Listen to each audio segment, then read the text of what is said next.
Rain slicked the sidewalks of Minneapolis that evening, turning streetlights into streaks of pale amber and making every car's headlights blur like ghosts.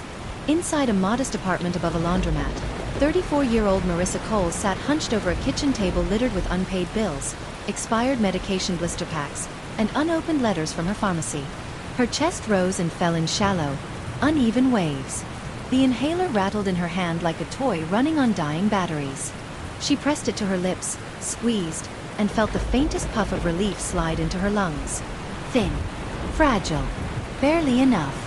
Marissa closed her eyes and counted to 10, a trick her late grandmother had taught her when the asthma flares came at night. But tonight, the ritual failed. This tightness wasn't only in her lungs, it had roots in the call she'd received hours ago. "We can't release your prescription, Ms. Cole," the pharmacist's voice had said. Curt. Final. The insurance flagged it. "You'll need your doctor to resubmit the prior authorization. Until then, we can't dispense." Her doctor hadn't answered the phone.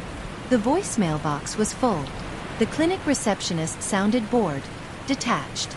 Outside, thunder rolled over the Mississippi. Inside, Marissa could hear her 7-year-old daughter, Kayla, stir in the next room. A whimper from a bad dream. Marissa forced herself to stand, tiptoeing to the doorway, watching Kayla's small chest rise and fall. She couldn't let her daughter see panic in her eyes. Back at the table, Marissa's phone glowed. She scrolled through numbers, stopped at the pharmacy again. She pressed call. "Look," she began, voice raw. "I don't have any medication left. I can't wait for paperwork. Please, just enough for the weekend until my doctor calls." The silence on the line stretched. Clinical, cold. "I'm sorry, ma'am. We've explained the situation. I can't override the system. If I dispense without authorization, I risk my license." Marissa's knuckles whitened. "You'd let me die before risking a mark on your record?" "Those are the rules," came the clipped response. Then, click. The dial tone hummed. Tears pricked her eyes. This was not the first dismissal she had faced. As a black woman in healthcare, she had learned that fear and pain were often met with disbelief or disdain. Doctors called her anxious, nurses labeled her non-compliant, and now the pharmacy treated her like she was bargaining for something illicit. Should she call 911? The thought came, then fled. The paramedics had often shown indifference, handed her a nebulizer, sent her home. Kayla would watch the chaos, the fear. She couldn't risk it. No, not this time. She needed another way. Her phone buzzed. A message from her cousin, Deshawn. "You okay? Heard the storm's bad tonight." Marissa typed back. "Pharmacy won't give me meds. I'm scared." Seconds later. "You need to call someone higher. Someone who will listen.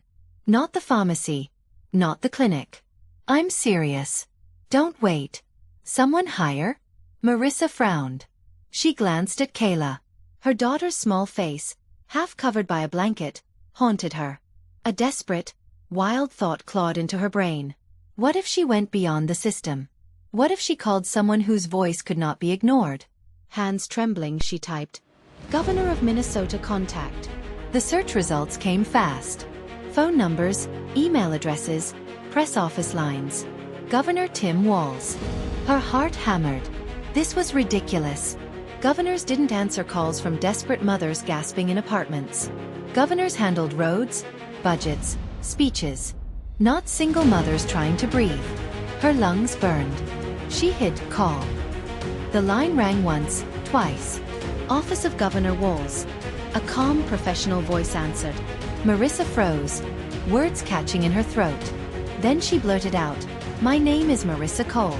I live in Minneapolis. I can't breathe. The pharmacy won't give me my medication even though I have a prescription. My doctor's not answering. Please. I don't know who else to call." Silence. Clicking in the background. "Which medication?" "Albuterol. Asthma.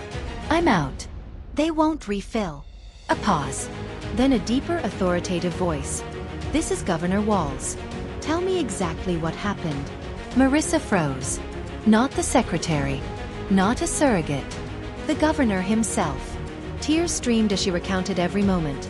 The denial, the unresponsive doctor, the endless loop of policy. The fear of collapsing in front of Kayla. She spoke fast, raw, unpolished. Truth pouring from her lips like a river breaking a dam. Silence again. Then, "Give me the name of the pharmacy." She whispered it, disbelieving her own words. "Stay on the line. Don't hang up," Walls commanded. Muffled voices. The shuffle of papers. The creak of chairs. Authority radiated through the line. "Get me their manager. Now." Marissa's pulse raced. Could this be real? Could a governor actually call a neighborhood pharmacy over an inhaler? 15 minutes blurred. Sharp, clipped exchanges filtered through the receiver. Legal references, health codes, mentions of liability. Walls's voice was steel, unwavering. Then he returned, "Miss Cole, your medication will be ready within the hour. I've spoken directly to the regional manager. This will not happen again." She pressed a hand to her chest, sobbing. I don't know what to say." "Say nothing. Take care of your daughter. I'll be in touch." Click. The room fell into eerie quiet, the storm outside echoing her still rapid heartbeat. The governor of Minnesota had just called her pharmacy. For her. Relief should have been enough. But unease crept in. If the governor's intervention was necessary for something as simple as life-saving medicine, what did that imply about everyone else? Those without audacity, without desperation, without someone to answer their call? And tomorrow? When the pharmacy staff saw her name flagged, the woman who went over our heads, would they remember her struggle with empathy or contempt? Kayla stirred again, murmuring softly. Marissa rose, inhaler in hand, and kissed her forehead.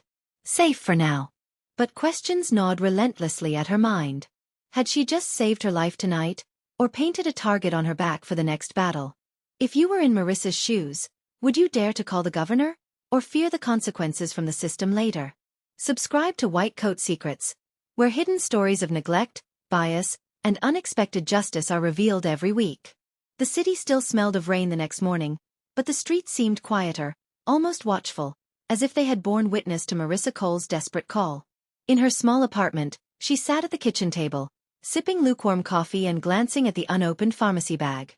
The inhaler inside promised temporary relief, but her mind raced ahead. She knew the encounter with Governor Walls had been extraordinary, almost surreal, but it had only scratched the surface of a larger, more dangerous pattern. Marissa's phone buzzed again. It was a text from Deshawn. Did it work? "Are you okay?" She typed back. "Yes, for now. But something feels off. Why does it have to go this far just for medicine?" Before she could send it, the phone rang. It was a number she didn't recognize, local but unlisted. Her thumb hovered over answer, until curiosity outweighed caution. "Miss Cole, I shouldn't have let policy override compassion. I wasn't supposed to do anything outside the system, but..." His voice faltered. "There are things going on there you don't know about. Not just yesterday. It's bigger than one prescription. Bigger than me." Marissa's grip on the phone tightened. "What do you mean?" He paused, then whispered, "The system is rigged. Certain medications, certain patients, they're deprioritized intentionally. There's a network. A hierarchy. Decisions made in corporate offices. People never see them in person. They never realize who's suffering." The blood drained from Marissa's face. She had felt it before, the subtle dismissals, the endless loops of bureaucracy, the inexplicable denials, but hearing it confirmed was chilling. "Are you saying it's deliberate?" "Yes. I'm saying if it weren't for your call yesterday, you might not have gotten your inhaler at all." Marissa's fingers shook. "So, what do we do?" Daniel's voice grew firm. "We document everything. Every denial, every excuse. I can guide you. But we have to be careful.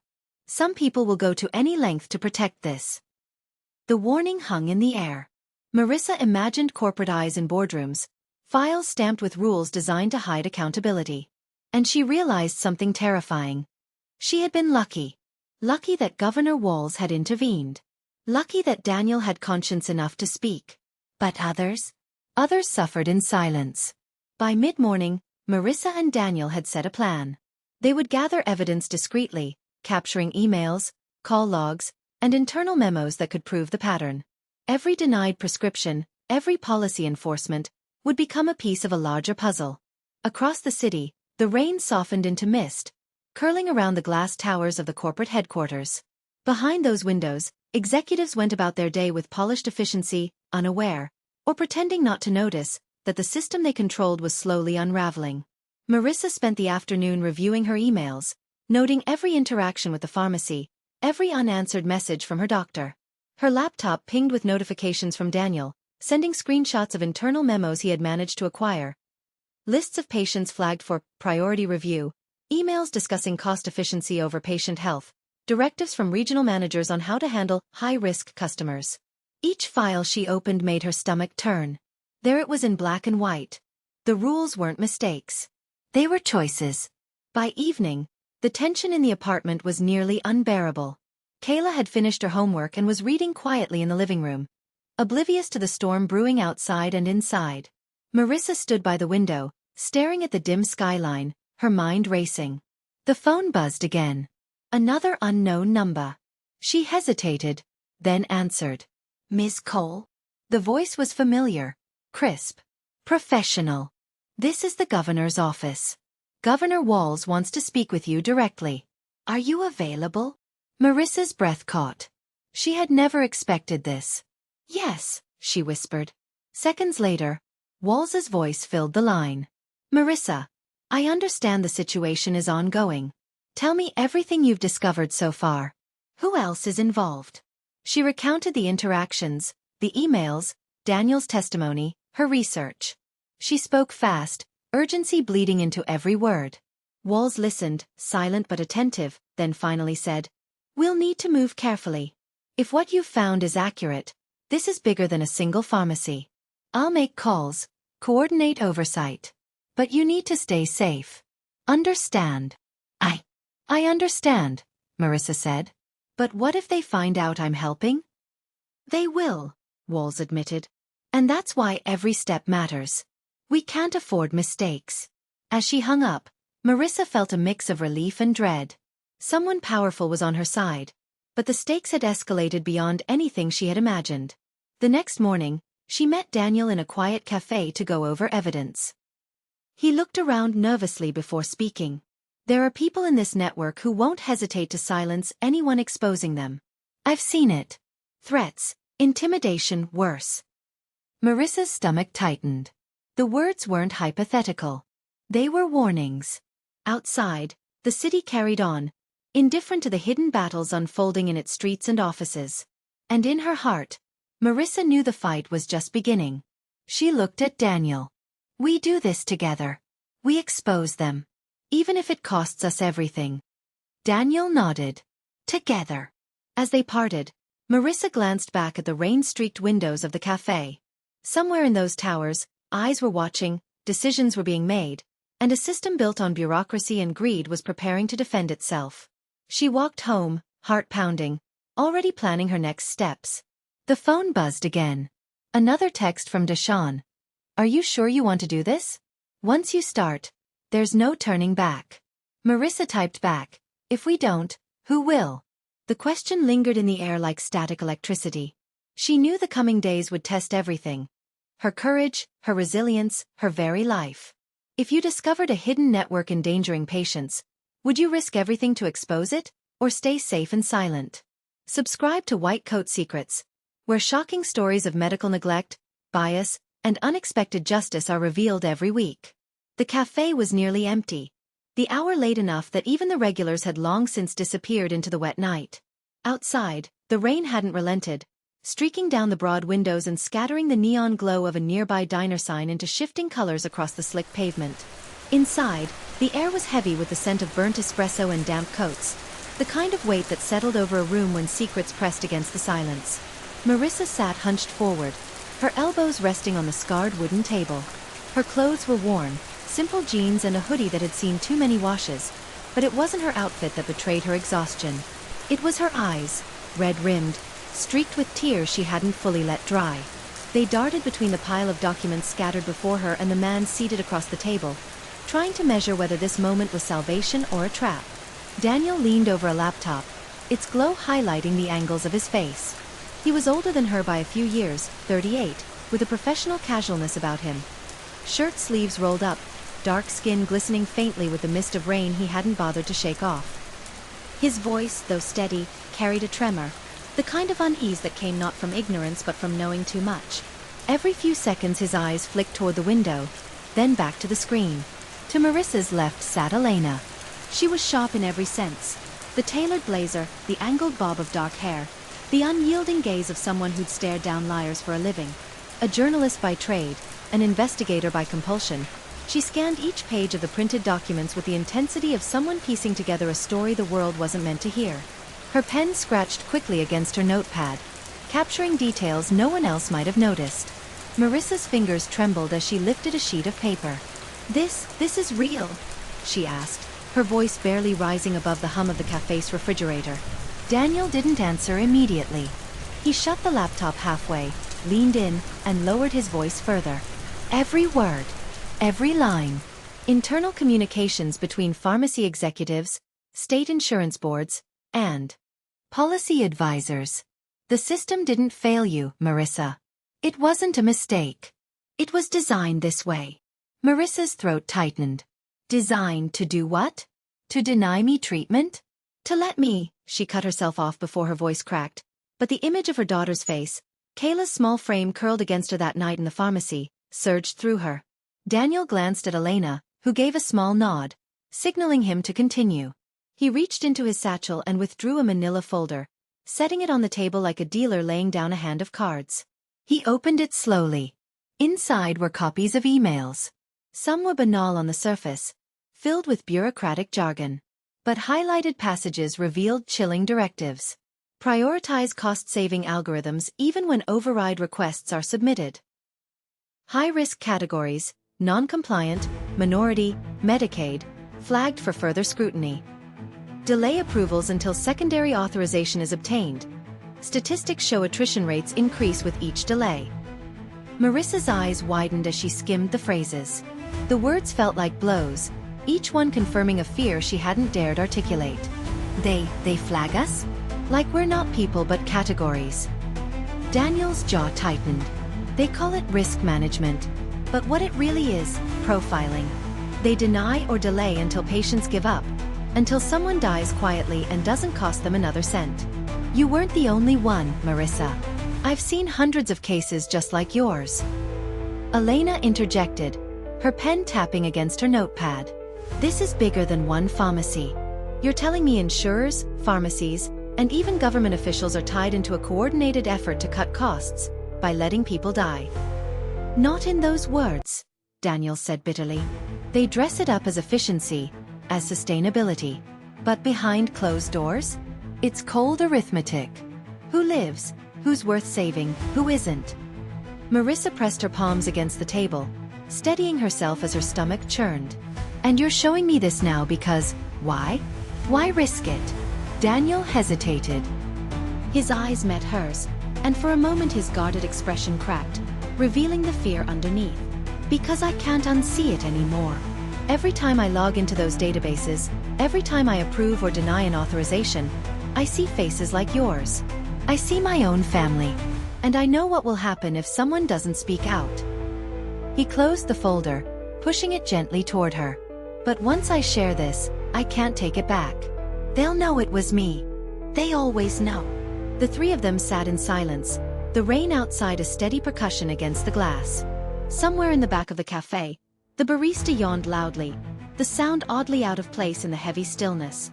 Elena broke it first. Daniel, you said you've seen hundreds of cases. Do you have names? Dates? Proof that these denials directly led to deaths? Daniel's lips pressed into a line. He reopened the laptop, scrolling quickly until he found a spreadsheet. Rows upon rows of patient IDs, denial codes, and final outcomes filled the screen. Some ended with APPR, for approved after appeal. Others with deny in stark red. And then the chilling final column. Mortality within 90 days. Marissa's breath caught. They track it? They actually track how many people die after being denied. Daniel nodded slowly. Not publicly, of course.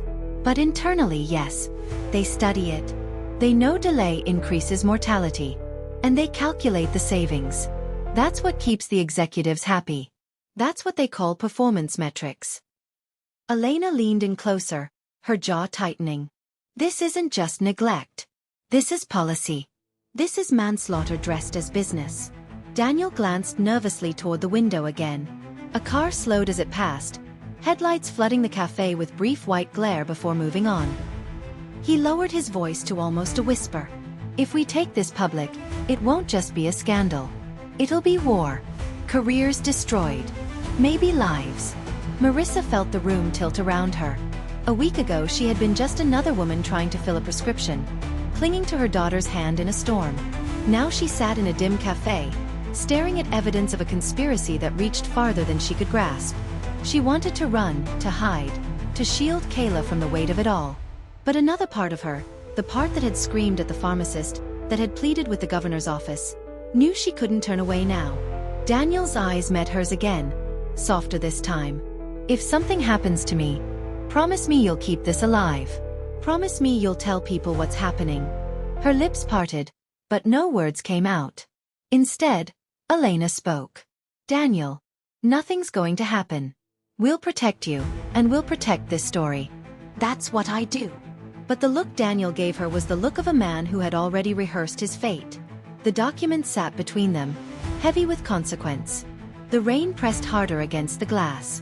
And in the hollow quiet of the cafe, each of them understood that a line had been crossed, one that could never be undone. The rain had not let up by the time Marissa left the cafe that night.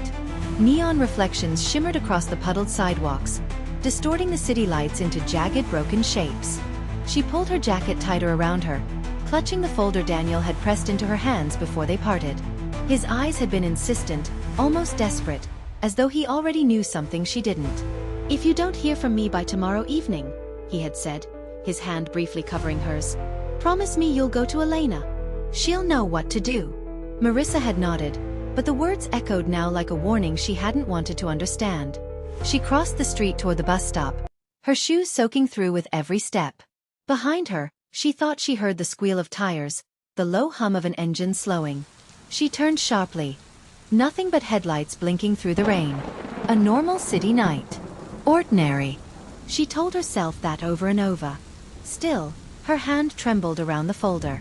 Daniel didn't go home immediately after the meeting. He drove in silence, his wipers cutting across the windshield with a steady rhythm.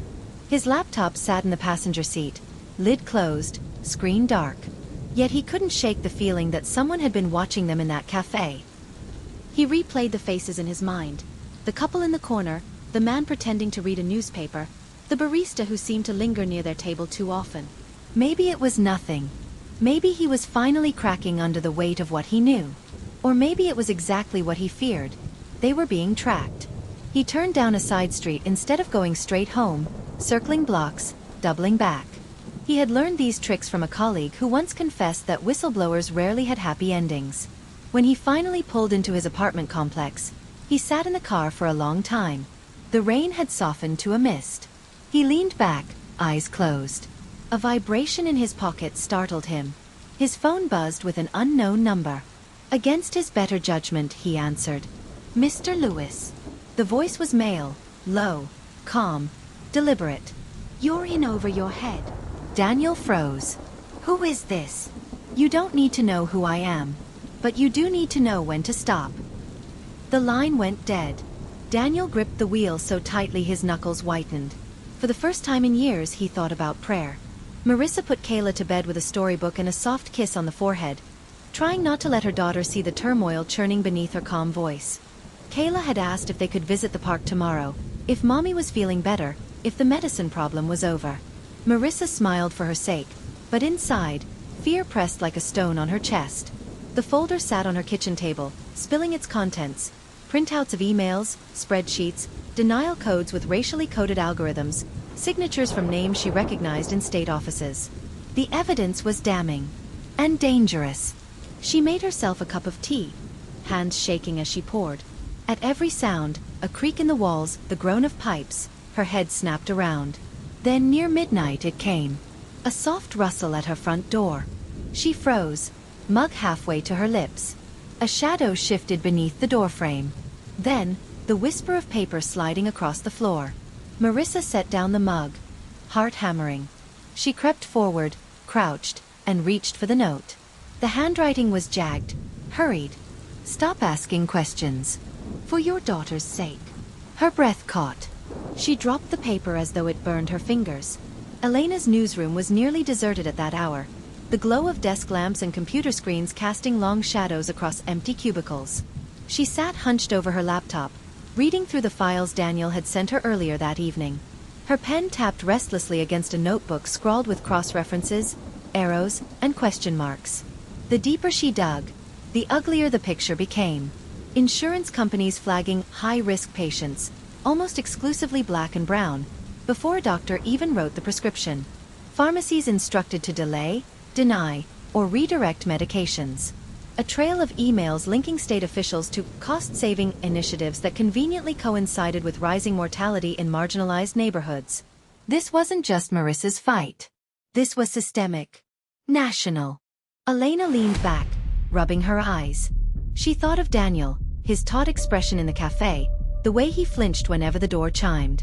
If what he feared was true, time was short. She opened her phone to text him. "Stay safe. We need you alive for this." But she hesitated, fingers hovering. Was her message secure? Could someone be monitoring? The newsroom lights flickered. Just for a moment. Elena's stomach knotted.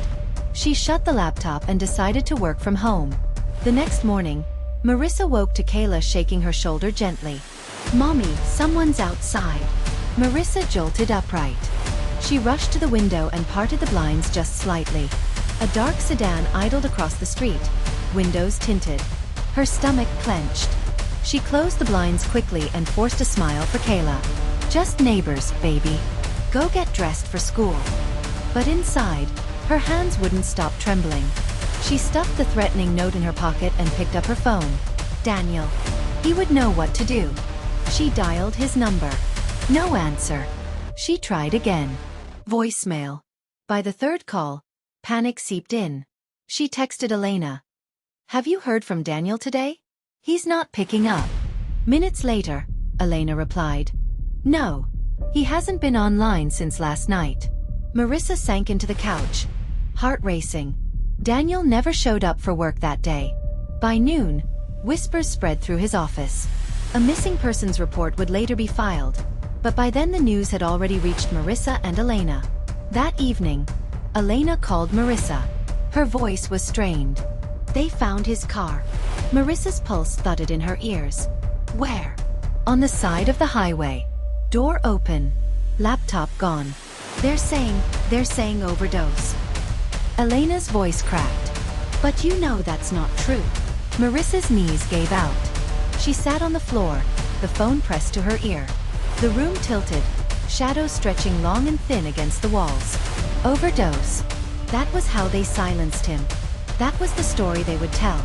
Her eyes burned with tears, but beneath the grief, another emotion rose. Rage. That night, she couldn't sleep. She sat on the floor by the door, folder of documents beside her, as the rain tapped softly against the blinds. Every creak made her flinch. Near 2 a.m., it came again. The whisper of footsteps. The faint slide of paper against wood. Marissa's breath caught. She stared at the door as though it might burst open. She reached for the note with trembling hands. This time, it read, "Next time, it won't be a warning." Her fingers clutched the paper until it crumpled. Her chest rose and fell in quick, shallow gasps. For a moment, she thought of Kayla asleep down the hall, innocent, dreaming. She thought of Daniel, silenced before he could finish what he started. She thought of Elena, piecing the puzzle together alone. Fear pressed heavy on her, but so did something else, resolve. She whispered aloud, voice shaking but firm, "I'm not backing down." The shadows on the wall seemed to lean closer, listening. Outside, the rain intensified, streaking the glass with silver trails. The city was restless, alive with secrets. And inside, Marissa sat in the dark, note clutched in her fist, caught between terror and defiance. The question that haunted her now was the same she would pose, unspoken, to anyone who dared to watch her story unfold. When the system threatens your life and the life of your child, do you stay silent to survive, or risk everything to fight back? The city of Minneapolis lay beneath a sky that had finally cleared after weeks of relentless rain. But Marissa Cole felt a weight still pressing on her chest. Months of sleepless nights, constant vigilance, and relentless fear had left their mark. Kayla, oblivious to the turbulence that had surrounded their lives, laughed as she chased a stray leaf caught in the wind. Marissa tried to let herself enjoy the small moment of normalcy, but she knew the storm of consequences and systemic change was far from over. Marissa and Daniel had spent countless hours combing through internal emails, memos, and call logs. They had compiled a meticulous record of denials, internal manipulations, and deliberate deprioritization of patients. A pattern that stretched far beyond Marissa's personal struggle.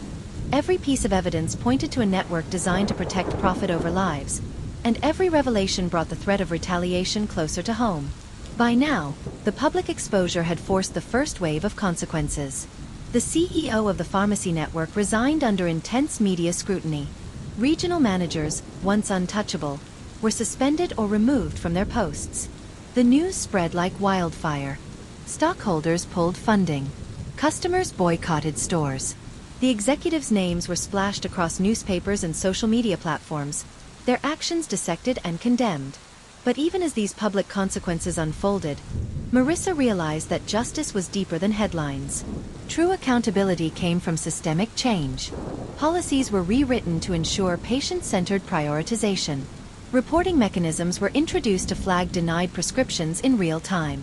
Transparency became mandatory, and whistleblowers were now protected by enforceable internal rules.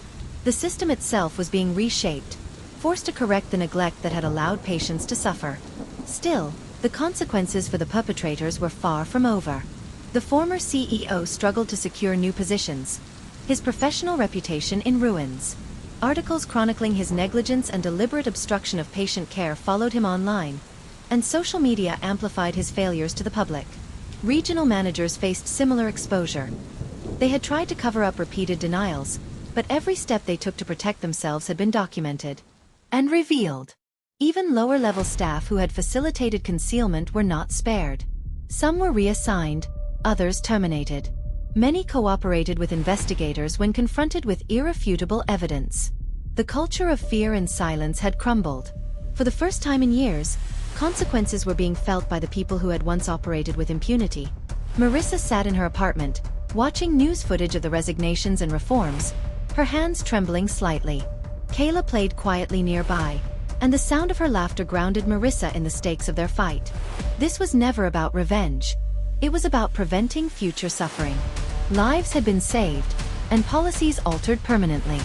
Yet the fear of retaliation, the weight of moral responsibility, and the knowledge of other unseen corners of the system ensured that vigilance remained essential. Daniel entered the apartment carrying his laptop like armor. "They're trying to adapt," he said softly, a mixture of relief and concern in his voice. But now, the power dynamic has shifted. They'll think twice before putting lives at risk. Exposure and accountability are more powerful than any internal memo ever was. Marissa nodded. Justice doesn't always need a courtroom. It can come from exposure, public pressure, and moral responsibility. We've forced consequences that will last, and changed the system in ways that can save lives. The following weeks brought more tangible victories. Advocacy groups coordinated with hospitals and pharmacies to implement strict oversight measures. Staff training programs emphasized patient care and ethical responsibility. A hotline was established for patients to report denials, and these reports were audited monthly. For the first time, the people the system was designed to serve were being prioritized over metrics and profits. But consequences didn't just affect the executives, they rippled through the entire organization.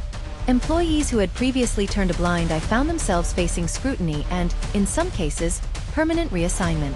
Social media and public discussion made it impossible to ignore their role. Even those who had operated quietly behind the scenes were named, their professional credibility permanently damaged. The network had underestimated the power of exposure, and they were paying the price. Marissa reflected on the moral dimensions of their work. Courage had been essential.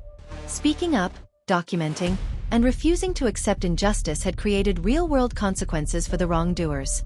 Exposure had become the mechanism through which accountability was enforced, and public pressure ensured that systemic reforms could not be reversed. One evening, Marissa, Daniel, and Elena gathered to review the latest developments. Elena held a folder of new internal documents she had obtained from an anonymous source. "This confirms it," she said. Even some mid-level managers were trying to cover up communications. They weren't just following orders, they were complicit. The resignations and suspensions are just the beginning. Daniel's jaw tightened. Good. They need to understand that actions have consequences. Not courtrooms, not judges, not lawyers, but accountability, exposure, and public pressure. That's real justice. Marissa exhaled, a mixture of exhaustion and satisfaction. And the system is changing. Lives will be saved. No one else should have to go through what I did. Night settled over Minneapolis, quiet and still. Marissa held Kayla close, whispering, "We've won today, but we must remain vigilant. The fight for justice never truly ends." And yet, there was a profound sense of hope. Exposure, public scrutiny, and moral courage had forced consequences that would outlast headlines. The wrongdoers had faced career-ending damage, reputational ruin, and permanent loss of authority. The system itself had reformed, prioritizing human lives over profits. Justice had been served, unconventional but real, and it had been enforced by the courage of those willing to risk everything. Moral lessons. Courage in the face of fear can expose systemic abuse. Accountability doesn't always require legal action. Public exposure and moral pressure can enforce consequences. Ordinary individuals can create extraordinary impact when they refuse to remain silent. Vigilance and advocacy are essential to protect the vulnerable. If you discovered a system that endangered lives, would you speak out despite the risks, or stay silent? Do not forget to share where you are watching from in the comments section. Subscribe to White Coat Secrets, where hidden stories of medical neglect, bias, and systemic accountability are revealed, and ordinary people dare to demand justice.